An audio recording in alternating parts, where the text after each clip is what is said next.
So ito mga katamay Bicol, grabe, napaka tindi pala ng pinsala ng gumuhong kalsadang ito sa bayan ng Labo Cam Norte. Kung makikita nyo, talagang ayan yung mga bahay na nandito sa taas, ayan nandun na sa baba. Tapos may kotse pa nandun, ayan sa baba, bumagsak galing dito sa taas. Yung kalsada na nandito nakalagay, ayan na sa baba. Talagang grabe. Itong kalsada daw na to gumuho gawa ng walang tigil na pag-uulan dito sa Camarines Norte. Talagang isang linggo daw na umuulan, kaya ito bumigay yung kalsadang ito. So napakadelikadong kalsadang ito. Gawa ng yung mga nagbabiyahe galing Manila o galing Norte. So ito ang daanan. So pag ito bumagsak talaga, bumigay itong isang lane na to, nako, mas lalong magbibigay ito ng matinding traffic sa mga nagbabiyahe papuntang Bicol o papuntang papasok ng Norte o papuntang Maynila.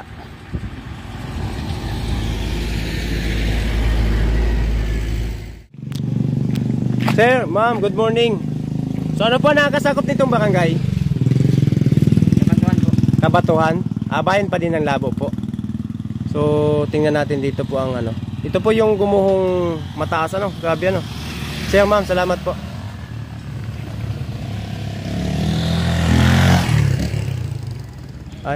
Ano pa pala ito? Bayan ng Labo. So tingnan natin. Grabe pala to. Mga katamay Bicol, grabe pala tong ano dito, gumuho. Grabe oh. Ang taas. So may bahay pala talagang ano, may mga bahay pala talagang napasama sa pagbagsak ng kalsadang ito. Tapos yung ano niya oh, yung kalsada niya nandito sa taas, ayun na sa baba.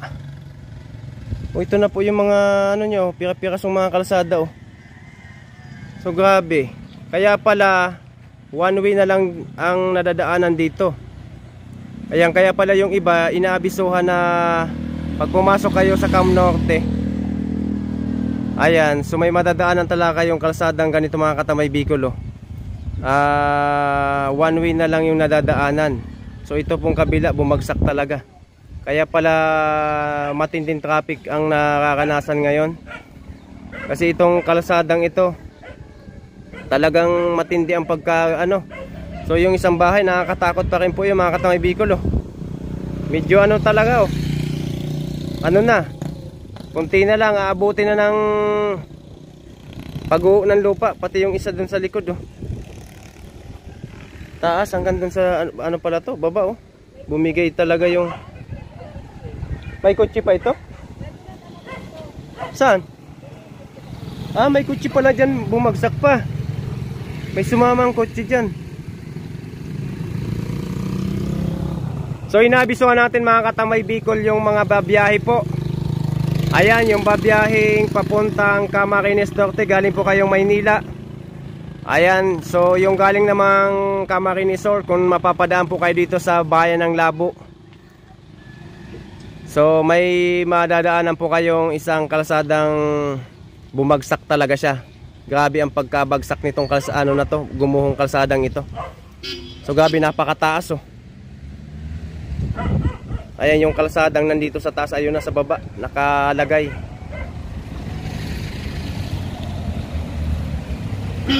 So ito pong mga sakyan na ito palabas papuntang Maynila. Yung galing naman dun sa kabila papuntang Cam Norte.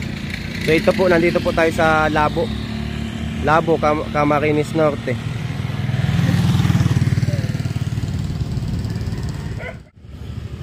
Yung kalsadang nandito sa taas, ayan na sa baba oh.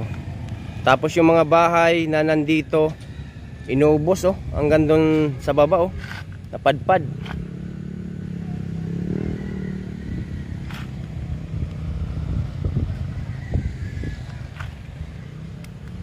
Grabe, doon tayo. Ito palang bahay na to, ano na oh, damay din.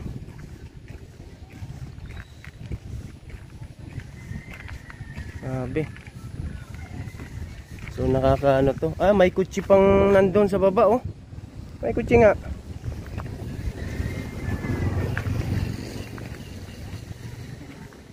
Ayan, may nalaglag na kutsi. Ayun oh.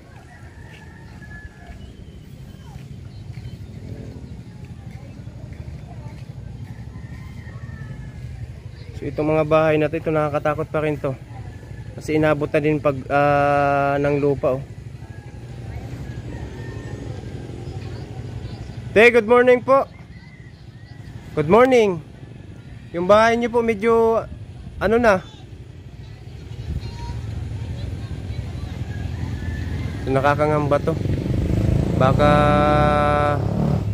ilang lakas pa ng ulan, ilang araw pang ulan, bumigay na din itong wag naman. So malungkot ang nakakamdaman ito nila ate. Gawa ng itong bahay nila nadamay pa oh. Yung ilalim nito malambot na to.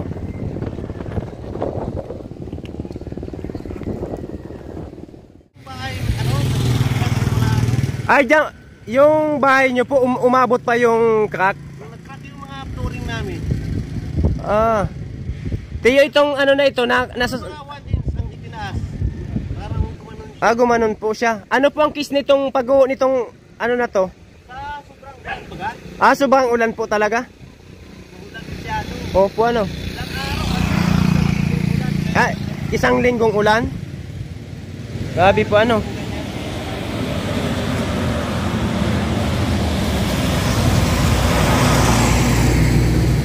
Leo, salamat po. So ito palang bahay nila kuya, muntik abutin. So yung loob pala ng bahay nila bumitak din. Gawa ng pagbagsak ng kalsadang ito. So grabe oh. Ang daming bahay na nadamay oh.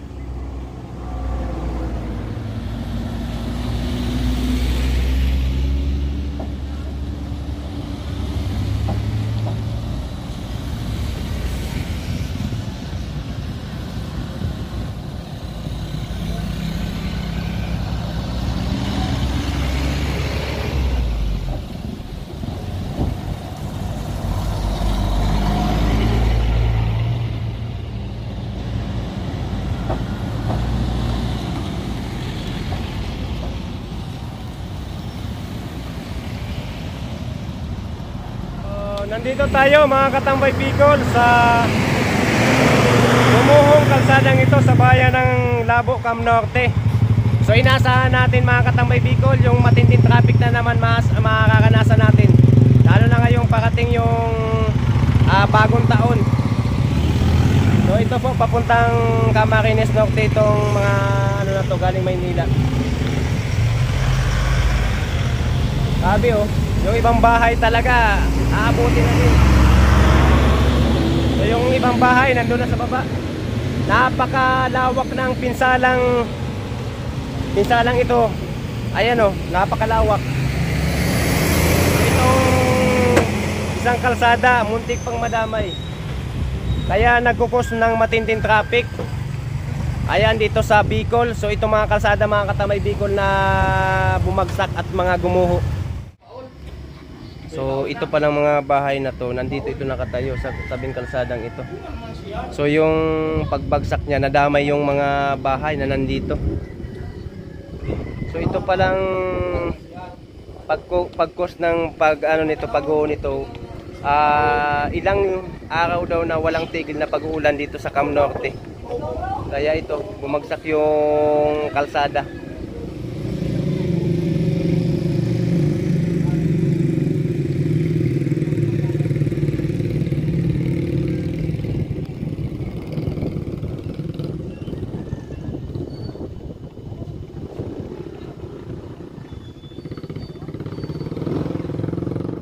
So may kotse pang nalaglag doon sa kabila. Grabe pala ang pinsala nitong kalsadang ito.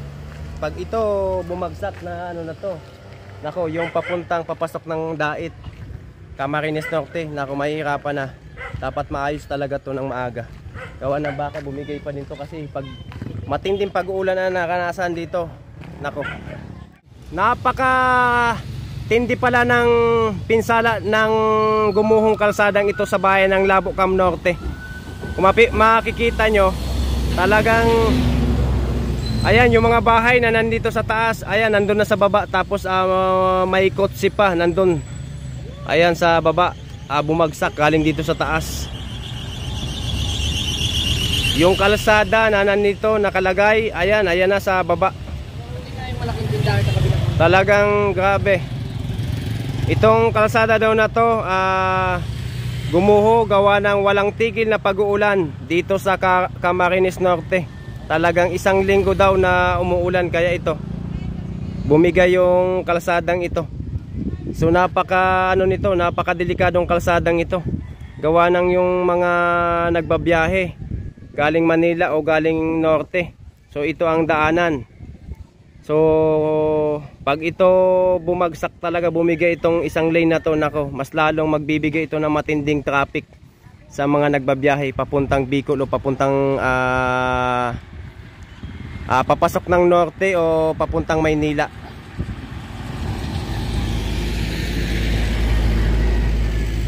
May nakita na tayo ditong mga ilalagay na mga bakal. So napakahaba nito. Ayan.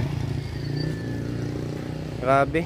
Talagang matindi ang pagkago nitong kalsadang ito. Oh. Makikita nyo talagang yung mga kabahayan dyan na nandyan. Ayan, pinulot talaga sa baba. Bumagsak sa baba.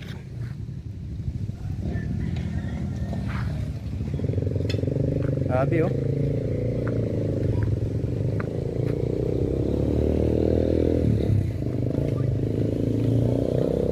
So itong kalsada na to papuntang Maynila, ito naman papuntang Dait, Camarines Norte.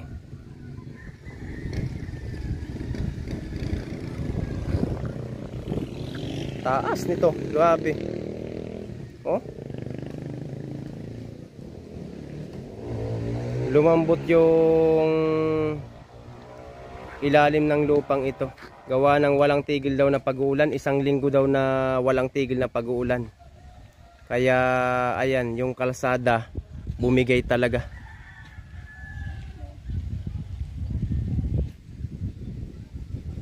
So may nakita na tayong mga panlagay ng mga pangharang ng mga malalaking bakal. Malalaki talaga to.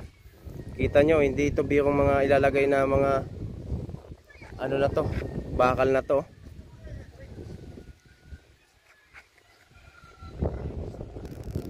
So nandito ako mga katambay Bicol sa areang gumuho dito sa bayan ng Labo Cam Norte.